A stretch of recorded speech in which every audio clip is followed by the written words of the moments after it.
Hi friends, இன்றைக்கி வீடியோவில் பொரி வச்சு ரொம்ப ஈஸியாக செய்யக்கூடிய 2 ரெசிபி தாங்க பார்க்க போகிறோம். அதுவும் அடுப்பு இல்லாமல் 2 ரெசிபியுமே செஞ்சிடலாம். ஒன்று நல்லா டேஸ்டியான மசாலா பொரியும், அடுத்தது பொரியை வச்சு சூப்பராக செய்யக்கூடிய ஒரு ஸ்வீட் ரெசிபி தான் பார்க்க போகிறோங்க. ரெண்டுமே செய்கிறதுக்கு அடுப்பு தேவையில்லை, சட்டுன்னு ஒரு 5 நிமிஷத்தில் செஞ்சிடலாம். வாங்க, ரொம்ப ஈஸியாக செய்யக்கூடிய இந்த ஸ்வீட் எப்படி செய்யலான்றது ஃபஸ்ட்டு பார்த்துடலாம். இந்த ஸ்வீட் செய்கிறதுக்கு ஒரு மிக்சிங் பவுல் எடுத்துக்கலாங்க. இதில் 1/4 லிட்டர் அளவுடைய கப்பில் நான் ஒரு 3 கப் அளவுக்கு பொரி எடுத்திருக்கேன். இந்த ஸ்வீட் செய்யும்போது பொரி நல்லா கிறிஸ்பியாக இருக்க மாதிரி பார்த்துக்கோங்க. நல்லா மொறுன்னு இருந்தால் தான் இது பொடிக்கும் போது நல்லா பொடிஞ்சு வரும்.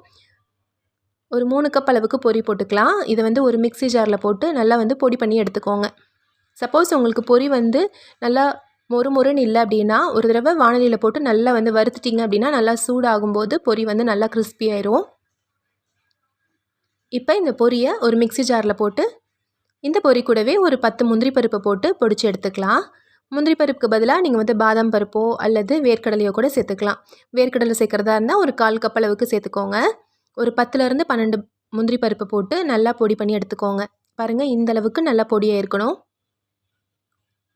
இப்போ ஒரு சின்ன மிக்சி ஜாரில் நம்ம இன்றைக்கி 3 கப் அளவுக்கு பொரி எடுத்துருக்கோம் இல்லைங்களா, அதுக்கு 1/2 கப் அளவுக்கு சர்க்கரை எடுத்துக்கலாம். அது ஸ்வீட் கரெக்டாக இருக்கும். ஒரு சின்ன மிக்சி ஜாரில் 1/2 கப் சர்க்கரையை போட்டு நல்லா பொடிச்சு எடுத்துக்கோங்க. எல்லாத்தையும் பொடி பண்ணி எடுத்தாச்சு. இப்போ ஒரு பவுலில் பொடிச்ச சர்க்கரையை போட்டுக்கலாம். இது கூட பால் ஒரு 3 டேபிள் ஸ்பூன் அளவுக்கு சேர்த்துக்கலாம். நீங்கள் அன்றைக்கே சாப்பிட்றதா இருந்துச்சுன்னா இந்த பால் காய்ச்சாத பாலே சேர்த்துக்கலாம். நீங்கள் வச்சு சாப்பிட்றதா இருந்துச்சுன்னா காய்ச்சின பால் எடுத்துக்கோங்க. ஒரு 4 டேபிள் ஸ்பூன் அளவுக்கு பால் சேர்த்துட்டு நல்லா இந்த மாதிரி சர்க்கரையை கரைச்சி விட்டுக்கோங்க. சர்க்கரை நல்லா மிக்ஸ் ஆகி கிட்டத்தட்ட ஒரு க்ரீம் மாதிரி ரெடி ஆயிரும்.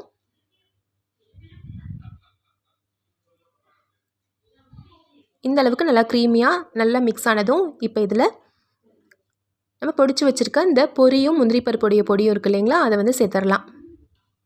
சேர்த்துட்டு இது கூடவே ஒரு 1/4 டீஸ்பூன் அளவுக்கு ஏலக்காய் தூளையும் சேர்த்து நல்லா கலந்து விட்டுக்கலாம். ஃபஸ்ட்டு கரண்டிலே நல்லா மிக்ஸ் பண்ணிக்கோங்க. அதுக்கப்புறமா கை வச்சு நல்லா கலந்து விட்டுக்கோங்க. கிட்டத்தட்ட நல்லா கெட்டியாக வரும். அந்த பதத்துக்கு சப்பாத்தி மாவோடவே கொஞ்சம் கெட்டியான பதத்துக்கு நல்லா பிசைஞ்சு எடுத்துக்கலாம். சாதாரணமாகவே ஸ்வீட் செய்யணுன்னு நிறைய பேருக்கு ஆசை இருக்கும். ஆனால் நிறைய பேருக்கு ஸ்வீட் செய்ய வராது. இந்த மாதிரி நீங்கள் ட்ரை பண்ணி பார்த்தீங்கன்னா ரொம்ப சிம்பிளாக செஞ்சிடலாம். சின்ன குழந்தைங்க கூட ட்ரை பண்ணால் ரொம்ப சிம்பிளாக செஞ்சிடலாம். கரண்டியில் ஃபஸ்ட்டு நல்லா இந்த மாதிரி கலந்து விட்டுக்கிறேன். இப்போ 1/4 டீஸ்பூன் அளவுக்கு ஏலக்காய் தூளும் சேர்த்துட்டு நல்லா கலந்துடலாம்.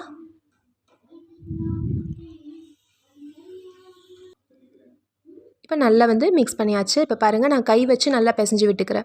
ரொம்ப கெட்டியாகவும் இருக்கக்கூடாதுங்க, அதுக்காக ரொம்ப தளர்வாகவும் இருக்கக்கூடாது. நம்ம எடுத்து வச்சு கட் பண்ணும்போது கரெக்டாக வரணும். அந்த பதத்துக்கு நீங்கள் பிசைஞ்சிக்கோங்க.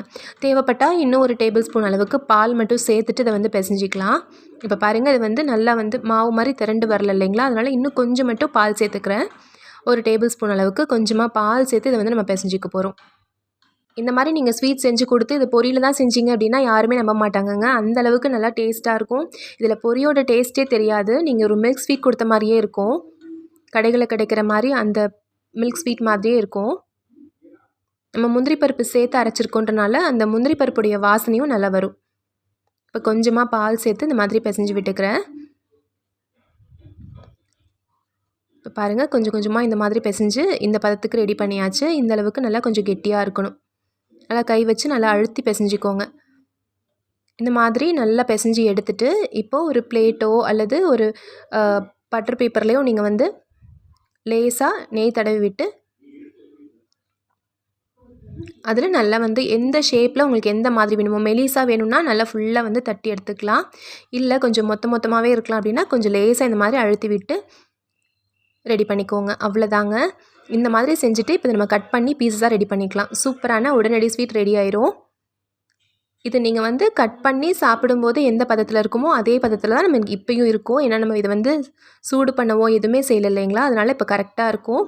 இதை ஃப்ளாட் பண்ணுறதுக்கு ஒரு டம்ளருடைய அடிப்பகுதி வச்சு ஃப்ளாட் பண்ணிக்கோங்க. கத்தி வச்சு இப்போ நம்மளுக்கு தேவையான சைஸில் பீசஸ் கட் பண்ணிக்கலாம். அவ்வளோதாங்க. ரொம்ப சிம்பிளாக நம்ம பீசஸ் ரெடி பண்ணியாச்சு. சூப்பரான பொரி ஸ்வீட்டும் ரெடி ஆயிடுச்சு. கண்டிப்பாக நீங்களும் இதே மாதிரி ட்ரை பண்ணி பாருங்கள். ரொம்ப சிம்பிளான டேஸ்டியான பொரி ஸ்வீட் ரெடி ஆயிடுச்சு.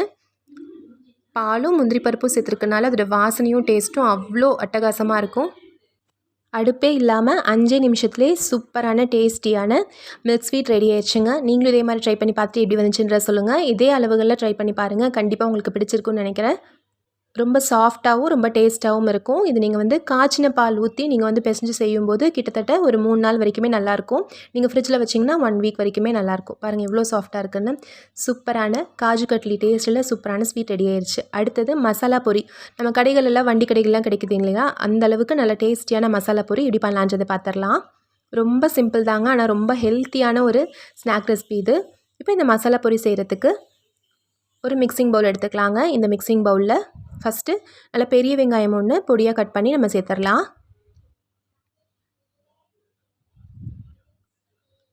இந்த வெங்காயத்து கூடவே நம்ம வந்து பொடியாக கட் பண்ணி வச்சுருக்க தக்காளியும் சேர்த்துடலாம். தக்காளியில் இருக்க அந்த நடு பகுதியெலாம் எடுத்துட்டு இந்த சத பகுதி மட்டும் சேர்த்துக்கோங்க. கேரட், ஒரு பெரிய கேரட்டை நல்லா ஃபைனாக துருவி சேர்த்துடலாம். பொடியாக கட் பண்ணி வச்சுருக்க கொத்தமல்லி போட்டுக்கலாம். ஒரு 1/4 கப் அளவுக்கு வறுத்த வேர்க்கடலையை சேர்த்துடலாம். ஒரு 1/4 கப் அளவுக்கு பொட்டுக்கடலையும் போட்டுக்கலாம். ஒரு டீஸ்பூன் அளவுக்கு உப்பு,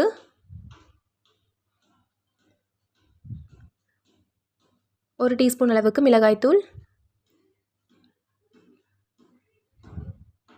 ஒரு ஸ்பூன் அளவுக்கு எண்ணெய், தேங்காய் எண்ணெய் சேர்த்துருக்கேங்க. உங்களுக்கு தேங்காய் எண்ணெய் டேஸ்ட் பிடிக்கும் அப்படின்னா தேங்காய் எண்ணெய் சேர்த்துக்கோங்க. தேங்காய் எண்ணெய் பிடிக்காதவங்க நீங்கள் அதுக்கு பதிலாக உங்களுக்கு பிடிச்ச எண்ணெய், உங்களுக்கு வாசனை எது பிடிக்குமோ அதை வந்து சேர்த்துக்கோங்க. இது கூடவே அரை மூடி எலுமிச்சைப்பழ சாறை நல்லா பிழிஞ்சு விட்டுருங்க. எப்பயுமே இந்த மாதிரி மசாலா பொரி செய்யும்போது இந்த மாதிரி எல்லாத்தையும் போட்டு நல்லா மிக்ஸ் பண்ணி ரெடி பண்ணி வச்சுருங்க. எப்போ நீங்கள் சர்வ் பண்ண போகிறீங்களோ அப்போ இந்த மிக்ஸில் பொரியை சேர்த்து நல்லா கலந்து விட்டு நீங்கள் சர்வ் பண்ணிங்கன்னா பொரி வந்து நமத்து போகாமல் இருக்கும். நல்லா ஒரு மொறுன்னு கிறிஸ்பியாகவே இருக்கும். நீங்கள் சாப்பிடும்போது அது டேஸ்ட்டோட மிக்ஸ் ஆகி ரொம்ப சூப்பராக இருக்கும். நீங்கள் இதெல்லாம் மிக்ஸ் பண்ணும்போதே பொரியும் சேர்த்துட்டீங்க, உடனே சேர்த்துட்டீங்க அப்படின்னா உங்களுக்கு வந்து இந்த தக்காளியோட ஈரப்பதத்துக்கு அது வந்து நமத்து போயிடும். எப்போ நீங்கள் சர்வ் பண்ணுறீங்களோ அப்போ மட்டும் பொரியை போட்டு மிக்ஸ் பண்ணிக்கோங்க. கண்டிப்பாக எலுமிச்சப்பழம் சாறு சேர்த்துக்கோங்க. அதோடைய அந்த லேசான ஒரு புளிப்பு சுவை சூப்பராக இருக்கும் சாப்பிடும்போது. இப்போ நம்மளுக்கு தேவையான அளவுக்கு பொரியை போட்டு நல்லா வந்து கலந்து விட்டுறலாம். அவ்வளோதான்.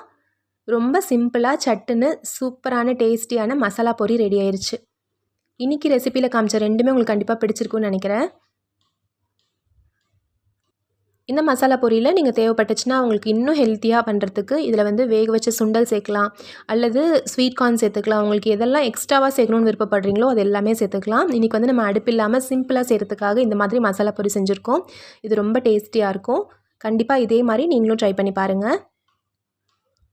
நம்ம கடைகளெல்லாம் கிடைக்குது இல்லைங்களா, ரோட்டு கடையிலலாம் கிடைக்கிற மாதிரி நல்ல சூப்பரான டேஸ்டியான மசாலா பொரி ரெடி ஆயிடுச்சு. இன்றைக்கி செஞ்ச இந்த 2 ரெசிபியுமே அடுப்பு இல்லாமல் சிம்பிளாக செய்யக்கூடிய பொரி வச்சு செய்யக்கூடிய ரெசிபிங்க. கண்டிப்பாக ட்ரை பண்ணி பாருங்கள். உங்களுக்கு இந்த ரெசிபி பிடிச்சிருந்துச்சுன்னா நம்ம சேனல் ராகாஸ் கிச்சனில் ஒரு லைக் கொடுங்க. ஃப்ரெண்ட்ஸ் கூட இந்த வீடியோ ஷேர் பண்ணிக்கோங்க. நம்ம சேனலை சப்ஸ்கிரைப் பண்ணி வச்சுக்கோங்க. தேங்க்யூ.